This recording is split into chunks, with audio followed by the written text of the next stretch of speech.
welcome to Practical Piano. My name is Tia. In this series, I record every time that I practice so that you can get an idea of what practice looks like over time.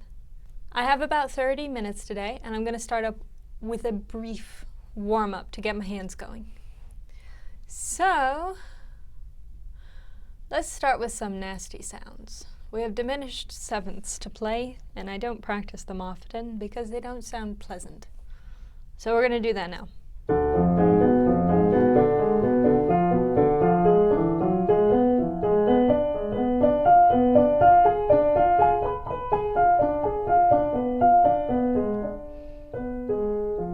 I'm almost certain that those are supposed to be 4 octaves. So I'm going to play them for 4 octaves. Yeah, and they have to be solid and broken. Oh no, it says 2 octaves. Okay, never mind. We'll do it again.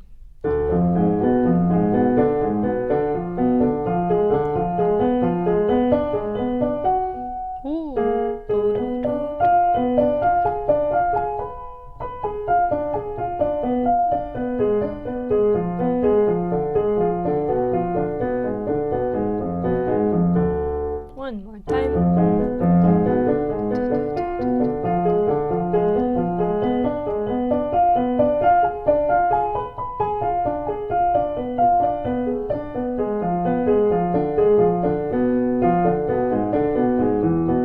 Whoops.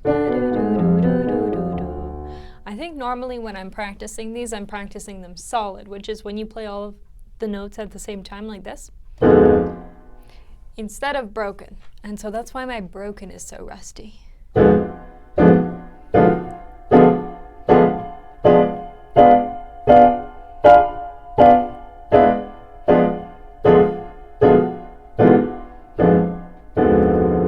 One more time.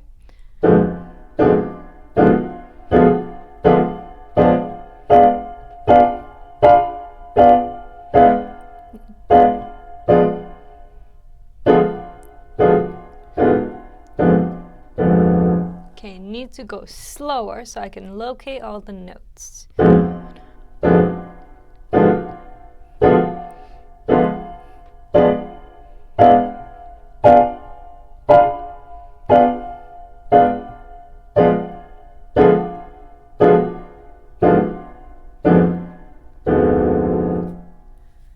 And then broken again.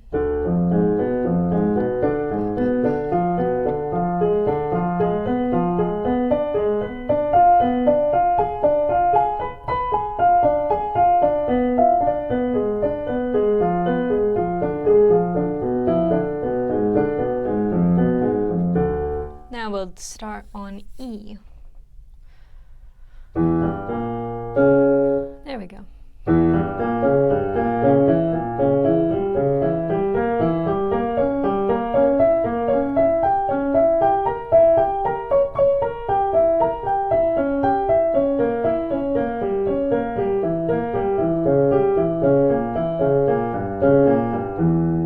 Alright, now I just made a mistake that a lot of students make. So I'll tell you about it. So when I went to play this E diminished 7th, I lined up my fingers and then I checked the sound. Yeah, that's right. But that's actually not what you want to do, especially if you're preparing for an exam. So when you go to play your chord or your scale, rather than test out the sound, think about it beforehand. What you want to do is to place your fingers ahead of time on the right notes, and you want to be thinking through what belongs to this chord, and that way when you go to play it, you have the right notes. When you test it out by ear, you're going to train yourself to always test it out by ear, which is not going to work at an exam. It will work at home, but not if you're prepping for an exam. So, diminished sevenths have, I'll use simplified terms and piano terms so everybody can understand. So I have a note here, and I have a key right beside it, and I have a black key, and I have another note.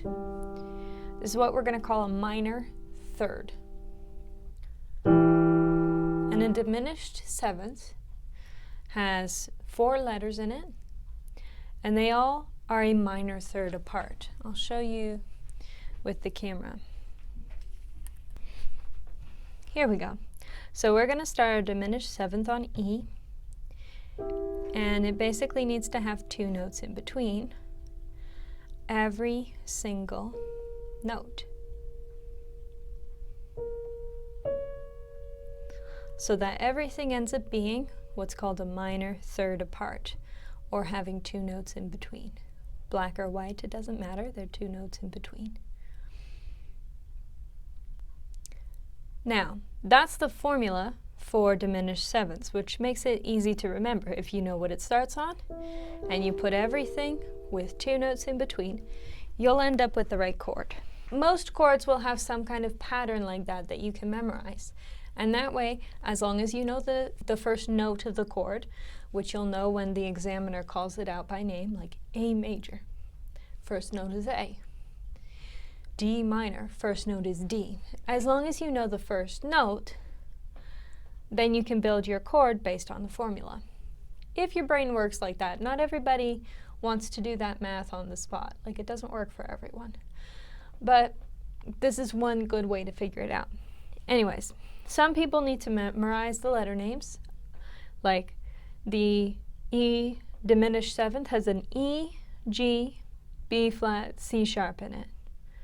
Or A sharp, C sharp. I'm not exactly sure what the proper names are. And I'm not going to figure it out right now because it's not that important for what we're talking about. So you could memorize it by the name of each note. However you figure out your chords, what you want to do is to place your fingers ahead of time on the right notes. And you want to be thinking through what belongs to this chord. And that way when you go to play it, you have the right notes. When you test it out by ear, you're going to train yourself to always test it out by ear, which is not going to work at an exam. It will work at home, but not if you're prepping for an exam. Okay?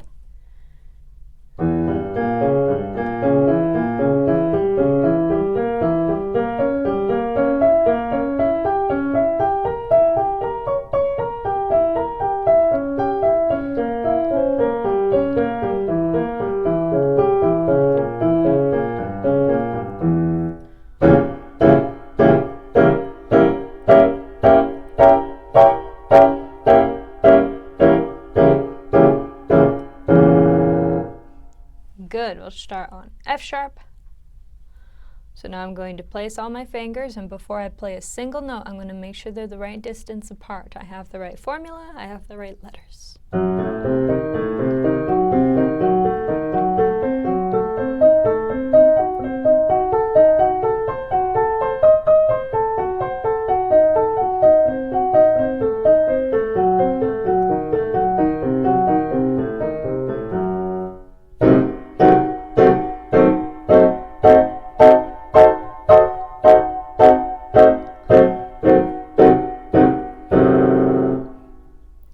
Here's something that will help some people, especially if you're prepping for a recital.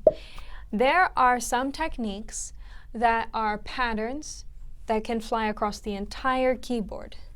Diminished sevenths, because they're evenly spaced, you can play them across the whole keyboard. So I can start on a C here with a diminished seventh.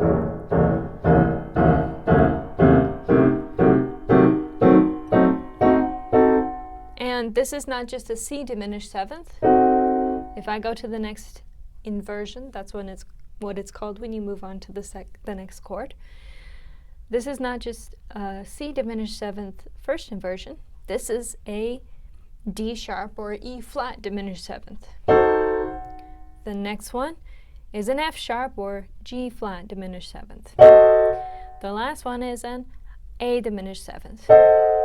Then we're back to C.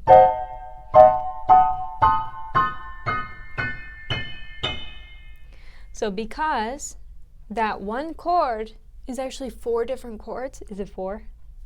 1, 2, 3, 4. It's four different chords. There's C, D sharp, F sharp, A. So you might get lost. My instructions here say that I need to know the F sharp diminished seventh and the C diminished seventh. But F sharp diminished seventh contains all the same notes that C diminished seventh does. So, if you don't keep track of your first note, you might end up playing the wrong diminished seventh. You'll lose track of where you're going, you'll end up at the top at the wrong thing, or you'll end up at the bottom at the wrong thing. So it's very, very important with repeating patterns like this where it can apply to anything or to multiple things. Make sure you start and end on the correct notes. Here's another example. The chromatic scale you can play from anywhere. And the chromatic scale, what you do is you play every white key and every black key.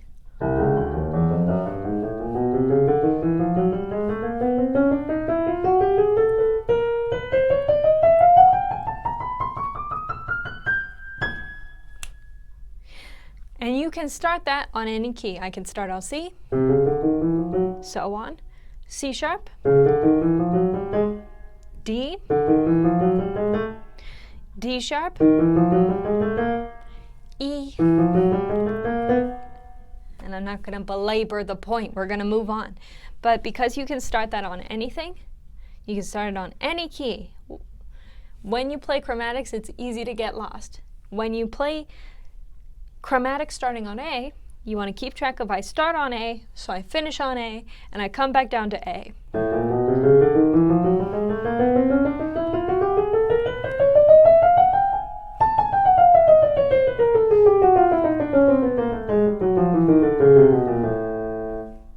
And keep track of how many octaves you're playing.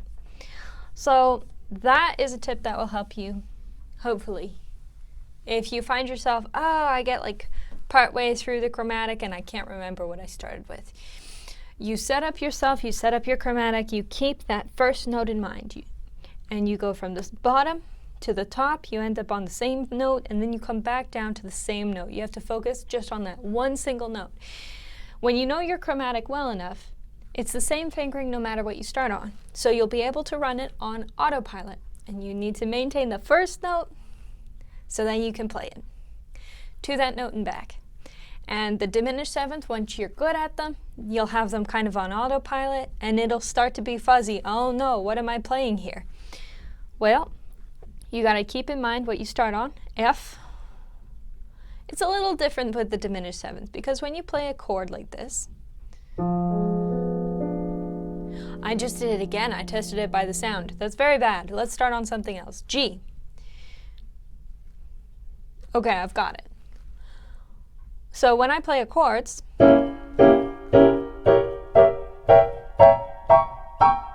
my last chord doesn't end with the pinky on G. It ends with the thumb on G because my starting and finishing chord starts on G. So G and G and G. I hope that makes sense. All right, that's a good enough warm-up. Let's move on to... we need to get back into the examination things. I haven't set, so far, a deadline for this, but I'm starting to think of setting a deadline because I feel decent about these songs. I feel decent about my technique. I'm about halfway through the technique. And you know what? I'm itching to have a certificate that says that I can play level 9.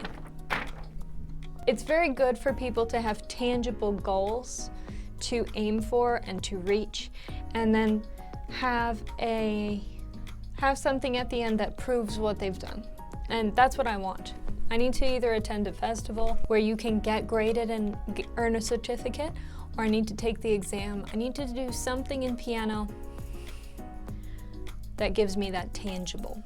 How do I know? I just know that's what I want. So we're gonna aim for that. So I need to take a look at the theory requirements for this level 9 and see if I can meet the requirements and if I can plan out for myself a plan to complete the theory.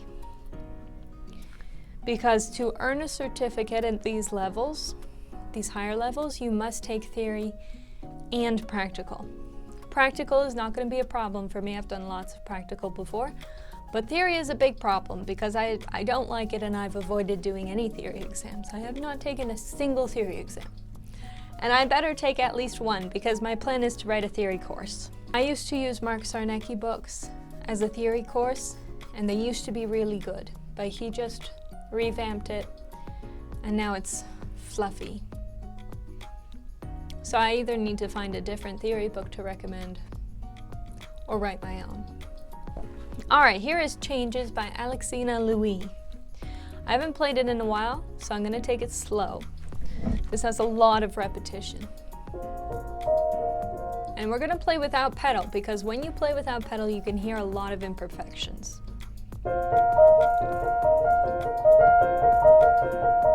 Now, I just warmed up my hands, but not super thoroughly, because I spent some time talking.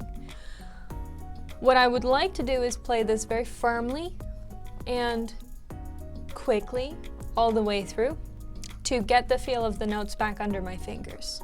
But playing firm and fast is not good on your hands if you haven't warmed up. So I'm going to play at a medium touch, a comfortable touch, and I'm going to go at a relaxed speed, or what is a relaxed speed for me.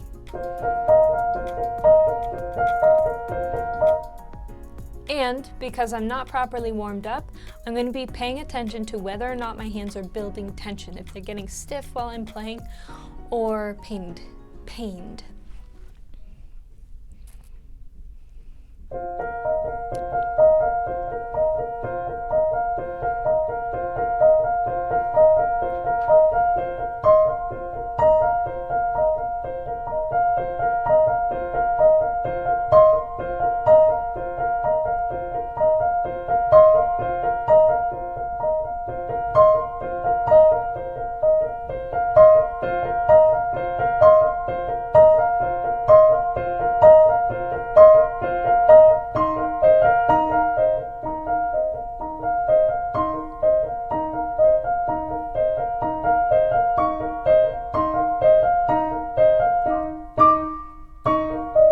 Okay, we're gonna do that measure again.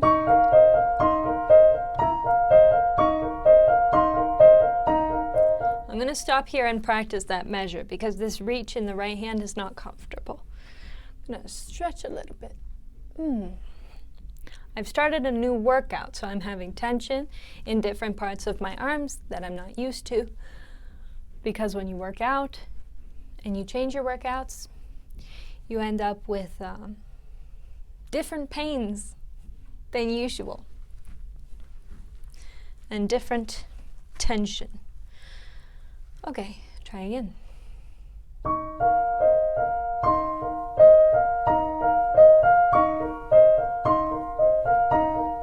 And again.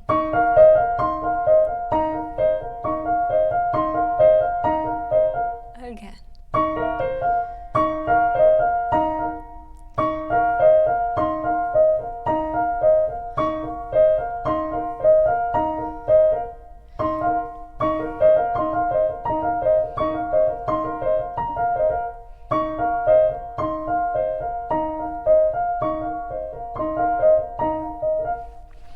By the way, when you're playing repetitive patterns like this that are fast, this song is supposed to be played rapidly.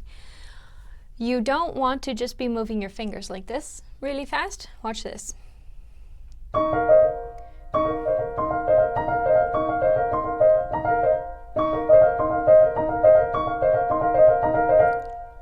Right?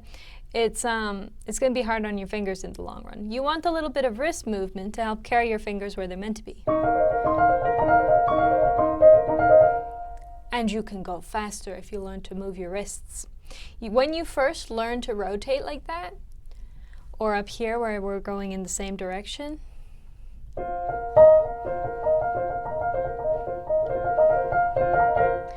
it is very difficult to learn this wrist rotation, and you have to go very slow because you have to pay attention to every movement. So when I was first learning, I would have been like, tilt over this way, go up to the middle, go up, tilt that way.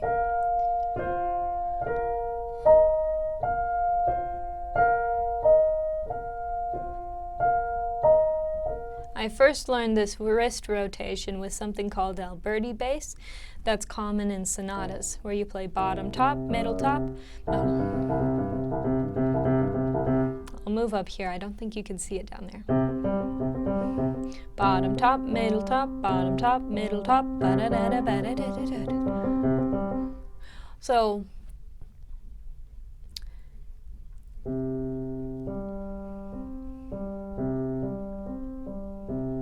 bottom, top, middle, top, bottom, top, middle, top. So it's like a full rock and a half rock. And rock back, full, full, half, half.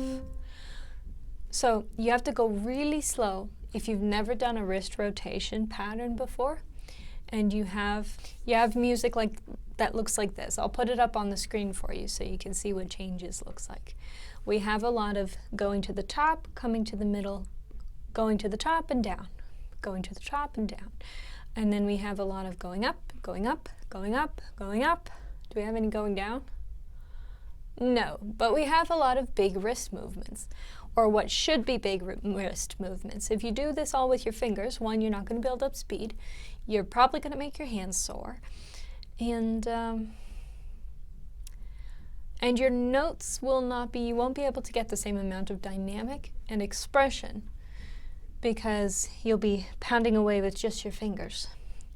When you move with a bigger movement like this, you don't build up as much tension, and when you're not tense, you can control your application much, much better.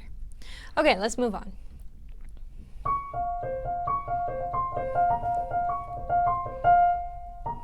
That was too fast. You hear how sloppy it was? It's too fast.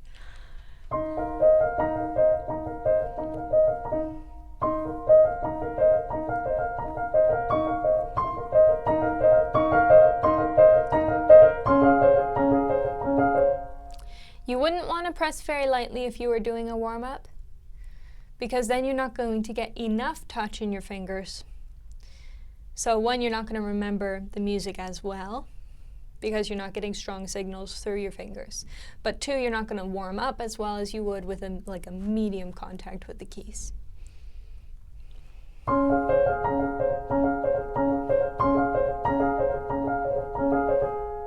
Oh, what are these notes?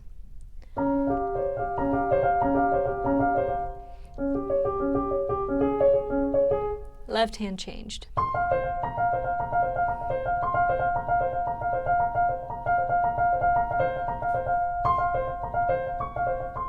But right hand did not change.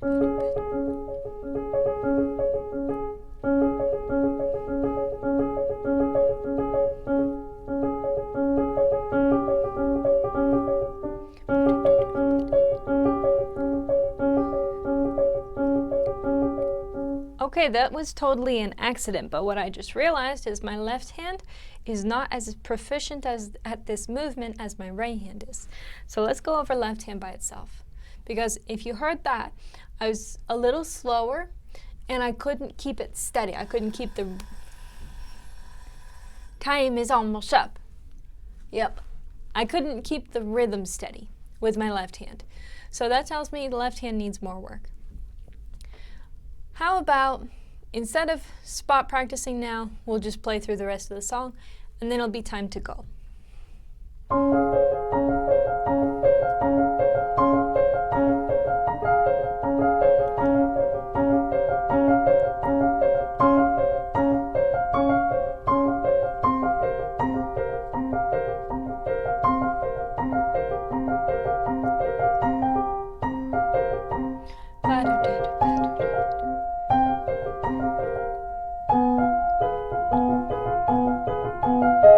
Whoops.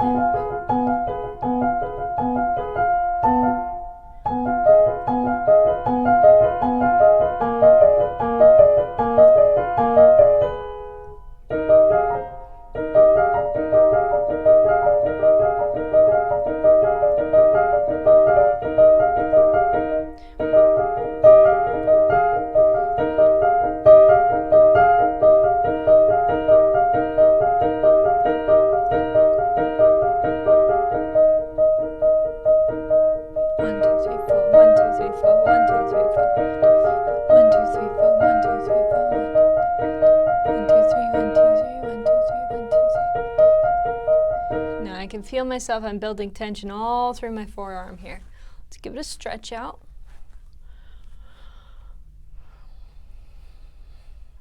Okay, and we'll try again.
Okay, good.